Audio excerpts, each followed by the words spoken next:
ம். Welcome to Raghu reaction. இந்த வீடியோவில் என்ன டாபிக் பார்க்க போகிறோம் அப்படின்னு பார்த்தீங்கன்னா, இங்கே பாருங்க என்ன போட்டிருக்கு, சீர் கொண்டு வந்த அனிதா ராதாகிருஷ்ணன் வாசலில் வரவேற்ற சீமான் அப்படின்னு. என்ன அப்படின்னு பார்த்தீங்கன்னா, நம்ம சீமான் இருக்கார்ல, நான் தமிழர் கட்சி, அவருக்கு வந்து பெண் குழந்தை பிறந்திருக்கு. அதுக்கு மாமன் சீராக வராரு யார் பார்த்தீங்கன்னா, டிஎம்கே அமைச்சர் வராரு.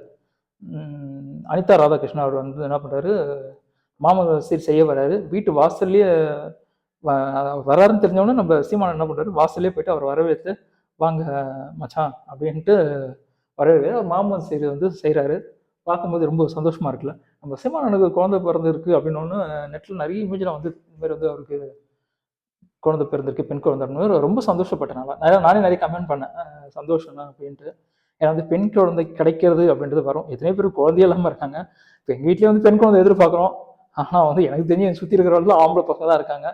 பெண் அப்படின்னும் போது ஆமாம், அது அது ஒரு வேறு ஃபீலுங்க. பெண் குழந்தை அப்படின்றது கிடைக்கிறதுல உண்மையிலே அந்த அண்ணனுக்கு கிடைச்சிருக்கு, சீமானுக்கு சந்தோஷம். எதுக்காக இந்த வீடியோ அப்படின்னு பார்த்தீங்கன்னா, முக்கியமாக அனிதா ராதாகிருஷ்ணன் அவர் மாமன் சீர் பண்ணுறாருல, அவர் யாருன்னு பார்த்தீங்கன்னா ஒரு டிஎம்கே எம்எல்ஏ, இது டிஎம்கே அமைச்சர். இவர் என்ன பண்ணுறாரு, மாமன் சீர் செய்ய வந்திருக்காரு. பாருங்க, மக்கள் தான் ஏமாளி, இவங்களாம் ஒன்றா தான் இருக்காங்க. நான் தமிழர் கட்சி, ஏடிஎம்கே, டிஎம்கே எல்லாம் ஒன்று தாங்க. மக்கள் தான் ஏமாளி. எதுக்காக இப்போ நம்ம அனிதா ராதாகிருஷ்ணன் அவரை பற்றி எதுக்கு சொல்கிறேன் அப்படின்னு பார்த்தீங்கன்னா, அவர் மேலே கேஸ் ஒன்று ஃபைலாக இருக்குது. அதாவது மணி எக்ஸ்சேஞ்சிருவாங்க, பணம் பரிமாற்றம், அந்த முறையில் வந்து மோசடி பண்ணியிருக்காரு அப்படின்ட்டு இடி, அது மீன் வந்து என்ஃபோர்ஸ்மெண்ட் டைரக்டரேட்லேருந்து அவருக்கு லெட்டர் ஒன்று அனுப்பிச்சிருக்காங்க. யாருக்கு, டிவி கேக்கு விசாரிக்கணும் அவரை அப்படின்ட்டு. அதாவது 120 நாளுக்கு முன்னாடி வந்து நீங்கள் எங்களுக்கு வந்து ஒப்புதல் தரணும், விசாரிக்கணும், அவங்கள வந்து நாங்கள் விசாரிக்கிறதுக்கு மேபி வந்து 120 நாளில் வந்து நீங்கள் வந்து எங்களுக்கு வந்து விசாரணை தரலாம், அதை நாங்கள் ஒத்துக்கிட்டு அவங்கள வந்து விசாரிக்க ஆரம்பிச்சிருவோம் அப்படின்றத ரூல்ஸு. 2 பேரை விசாரிக்க போகிறாங்க. ஒன்று வந்து நம்ம அனிதா ராதாகிருஷ்ணன், வேறு டிஎம்கே வந்து முன்னாள் அமைச்சர். அதுக்கப்புறம் எப்போ போல் நம்ம செந்தில் பாலாஜி. பாருங்க, இவர் மேலே ஏற்கனவே பணம் வந்து அதான் மணி எக்ஸ்சேஞ்ச் அதில் வந்து கேஸ் இருக்குது. இவர் வந்து நம்ம சீமானனை பார்க்க வந்திருக்காரு. ஆனால் இதை பார்க்கும்போது ரொம்ப கஷ்டமாக இருக்குங்க. சீமானன் என்ன பண்ணுவார், எப்போ பாரு அவர் பேசுகிற முதல் வார்த்தை யாரை பார்த்தீங்கன்னா விஜய், அவரை பற்றி தான் பேசுவாங்க. அவராக இருக்கட்டும், இல்லை சாட்ட தர்மனாக இருக்கட்டும், இல்லை மாரிதாஸாக இருக்கட்டும், எல்லாருமே பேசுகிற குறை சொல்கிற ஒரு ஆள் யார் அப்படின்னு பார்த்தீங்கன்னா விஜய். மற்ற கட்சிகள் குறை சொல்லுவாங்க, ஆனால் பெருசாக அவங்க சொல்ல மாட்டாங்க. சும்மா அந்த இதுக்கு கண்தொடி பண்ணுவாங்களே, அப்போ மட்டும் பண்ணிட்டு போயிடுவாங்க. மக்கள் தாங்க ஏமாளிங்க. நம்ம நினைக்கிறோம் டிஎம்கே ஒரு கொள்கை, ஏடிஎம்கே ஒரு கொள்கை, நான் தமிழர் கட்சி ஒரு கொள்கை அப்படின்னு நினைக்கிறேங்க. ஆனால் உண்மையிலேயே கிடையவே கிடையாதுங்க. அவங்க 3 பேருமே ஒன்று தாங்க. பாமக வந்து நம்மளுக்கு தெரியலங்க, அது வந்து அப்போதுலேருந்தே ஜாதி கட்சி அப்படின்ட்டாங்க. அதனால வந்து அவங்களும் வந்து பெருசாகணும், அவங்களோட மக்களுக்காக தான் போராடுறாங்க. பட் டிவிக்கு அப்படின்றது வந்து மக்களுக்கான கட்சி. அங்கே வந்து ஜாதி, மதம், மொழி எதுவுமே கிடையாதுங்க. இவங்க எல்லாம் ஏன் எதிர்க்கிறாங்க அப்படின்னு பார்த்தோம்னா, விஜய் அப்படின்ற ஒருத்தரை எதுக்கு எதிர்க்கிறாங்க? விஜய் ஜெயிச்சிட்டாருன்றதுக்காகவா? கிடையாதுங்க. அவங்க எதிர்க்க காரணம் தெரியுங்களா? ஃபர்ஸ்ட், அவங்க லஞ்சம் வாங்க மாட்டாங்க. 2வது, அவங்க நல்லது பண்றாங்க. இதுக்காக தான் வந்து அவங்கள வந்து 3 கட்சியும் எதிர்க்காங்க. மக்கள் என்ன நினைச்சிட்டு இருக்காங்க, நான் தமிழர் அப்படின்னும் போது அவங்க தனி கட்சி, அவங்களுக்கு தனி கொள்கை இருக்கு, மக்களுக்காக கிடையவே கிடையாது. பாருங்க, ஒருத்தரோட இதுக்கு அவர் குழந்தை பிறகு மாமன் சேர போறாருன்னா அவங்க எப்படிங்க எதிரிங்களா ஆவாங்க சொல்லுங்க? எதிரிங்களா ஆவாங்க?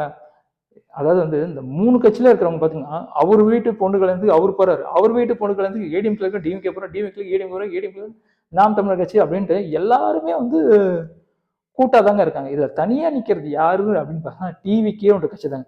அதுதாங்க இங்க பிரச்சனை. அவங்களும் வந்து ஆண்ட கட்சி மாதிரியே வந்து அவங்களும் வந்து சரி ஏதோ நம்ம ஜெயிச்சிட்டோம், ஏதோ எல்லாரும் பண்ற மாதிரி நம்மளும் பண்ணிட்டு போவோம் அப்படின்னு அவங்களும் போயிருந்தாங்கன்னா, இந்நேரத்துக்கு விஜய் அவரை பத்தி ஒரு விமர்சனம் கூட வராதுங்க. அதுதாங்க உண்மை. அது நான் சொல்ல தேவையில்ல, மக்களுக்கே தெரியும். இவன் நம்ம பார்க்கும்போதே ரொம்ப கஷ்டமா இருக்குங்க. மக்களை எப்படி மக்களை வந்து முட்டாளாக்குறாங்க பாருங்களேன். நாங்க எல்லாம் இப்படிதான் இருப்போம், நாங்க மக்களை காப்பாற்றுவோம், மக்களுக்கு நல்லது செய்வோம், ஒரு கொலை எதுவுமே வந்து நடக்க விட மாட்டோம், பெண்களுக்கு வந்து பாதுகாப்பு தருவோம், லஞ்ச ஊழல் எல்லாத்தையும் ஒழிப்போம், எதுக்கும் இந்த இலவசம் தர மாட்டோம் அப்படின்றாங்க. இவங்க கூட சேர்த்துட்டு இதெல்லாம் ஒரு பண்ண முடியுமாங்க சொல்லுங்க? எல்லாருக்கும் எல்லா கட்சிக்கும் கோபம் என்ன அப்படின்னா, நான் முதல்ல சொன்ன மாதிரிதான், விஜய் கட்சிக்கு வந்தா ஃபர்ஸ்ட் வந்து லஞ்சம் வாங்க மாட்டாங்க, சரிங்களா? அப்பயோ தெரிஞ்சு போச்சு, சம்பாதிக்க முடியாது. லஞ்சம் வாங்கினா வந்து சம்பாதிக்க முடியும், அதாவது கோடி கோடியா இங்கே சேர்க்கலாம், அவங்க பேரன் பேத்திக்கெல்லாம் சேர்க்கலாம், அது பார்த்தாம வெளிநாட்டில் வந்து நிறைய சொத்து சேர்த்து வைக்கலாம். ஆனால் டிவிகேக்கு வந்து அது நடக்குமா? நடக்காது. டிவிக்கு ஆட்சியில் இருந்தாலும் அது நடக்கவே நடக்காது. அதனால வந்து டிவிகே வந்து அழிக்கணும் அப்படின்றதுனால தான் எல்லா சைடும் வந்து பேசுறாங்க. நான் கூட அந்த டிவிக்கு எதனா ஒரு இப்போ லேட்டஸ்டா இது கூட பண்ணியிருந்தாங்க. விவசாயிகளுக்கு வந்து கடன் தள்ளுபடி பண்ணியிருந்தாங்க. பட் அதை நான் அந்த வீடியோ நான் சரியா பார்க்கல நான். அதாவது வந்து 5 ஏக்கருக்கு யார் கம்மியா இருக்கோ அவங்களுக்கு வந்து 50,000 வந்து தள்ளுபடி பண்ணியிருந்தாங்க அப்படின்னு சொன்னாங்க. பட் அது முழுசா நான் அதை பத்தி கேட்கல என்ன டீட்டெயில்ஸ். ஆனா அதையே நிறைய பேர் வந்து குறை சொல்லியிருந்தாங்க. அதுல வர கமெண்ட்லாம் பாத்தீங்கன்னா மக்களை ஏமாத்துறாங்க, அப்படி பண்றாங்க, இது பண்றாங்க அப்படின்னு பாத்தீங்கன்னா அவங்க ஐடியா போய் உள்ள போய் நோண்டி பார்த்தேன். என்னடா ஐடியான்னு பார்த்தா அந்த ஐடியெல்லாம் பாத்தீங்கன்னா இப்பதாங்க ஒரு 4 நாள் முன்னாடி, 5 நாள் முன்னாடி, 1 மாசம் முன்னாடி எல்லாம் பாத்தீங்கன்னா ஒரு போஸ்ட் 2 போஸ்ட். அதாவது வந்து டிவிகேவை திட்டணும், அவங்களுக்கு அதாவது அவங்க பண்றாங்கல்ல அந்த விஷயத்துக்கு எதிராக கருத்து சொல்லணுன்றதுக்காகவே வந்து நிறைய பேர் வந்து ஐடி ஓபன் பண்ணி அதை பண்ணியிருக்காங்க. பட் நான் அதை இன்னும் டீப்பாக போய் பார்க்கல. உள்ள போய் பார்த்தா தான் தெரியும். அதை நான் பற்றி நான் அடுத்த வீடியோ கண்டிப்பாக போடுறேன். எதுக்காக இவங்க வந்து புதுசாக ஐடி கிரியேட் பண்ணி டிவிக்கு மட்டும் எதுக்கு அவங்க பண்ணுறாங்க அப்படின்றத கண்டிப்பாக நான் வந்து பார்க்குறேனே. நான் பார்த்த ஐடி வரைக்கும் யாருமே வந்து பழைய ஐடியே கிடையாதுங்க. எல்லாம் வந்து யாருமே வந்து பழைய கிடையாது, எல்லாம் புது ஐடி தான். ரீசன் அவங்க பண்ணி டிவிக்கு பண்ணுற ஒவ்வொரு விஷயத்தை வந்து குறை சொல்லிட்டு இருக்கானுங்க.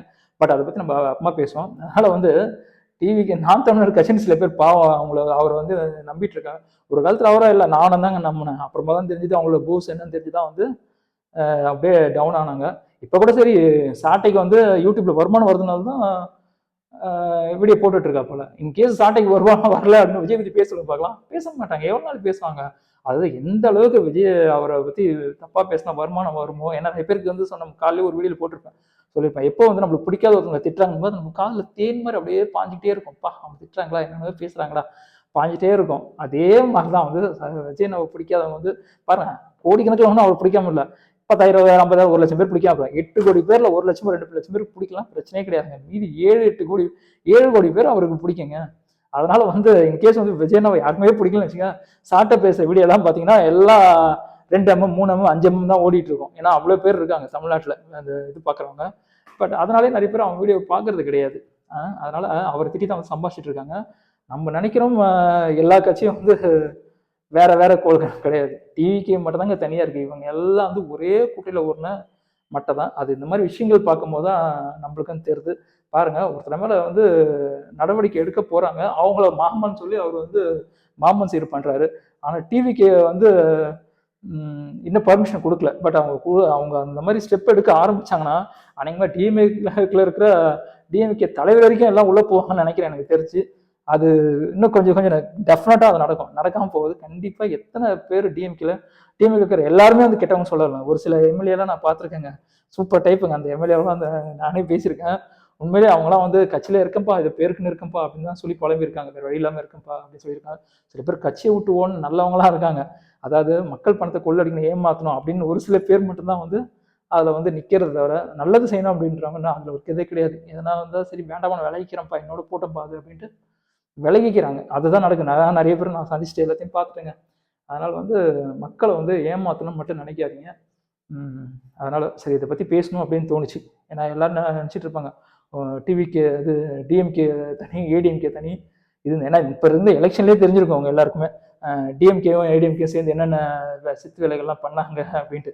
ஆனா அவங்க 2 பேரோட ஓட்டை சேர்த்தா கூட அவங்களால சிஎம் ஆக முடியாதுங்க. ஏன்னா 2 பேர் கூட்டணி வச்சாதான். ஏன்னா அவங்களுக்கு கொஞ்சம் கூட்டணி இவங்களுக்கு கூட வச்சுன்னா ஏகப்பட்ட கொலாப்ஸ் இருக்கு. அதனால கம்முன்னு இருந்தாங்க. 108 சீட்டை நின்று அடிச்சிருக்காரு.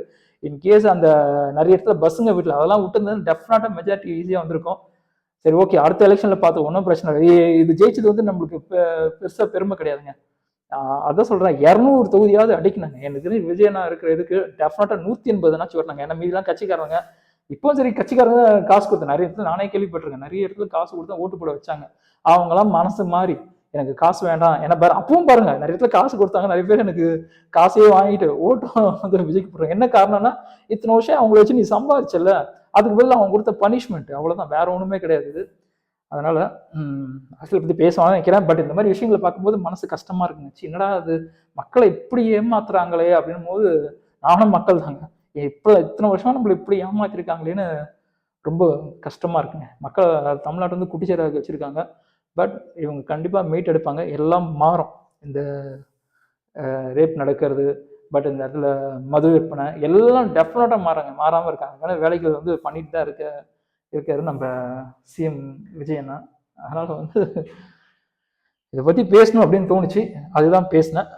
மறுபடியும் அடுத்த ஒரு வித்தியாசமான சந்திக்கிறேன். அதுக்கு உங்களை உங்கள் ரகுவரன். Tata bye by.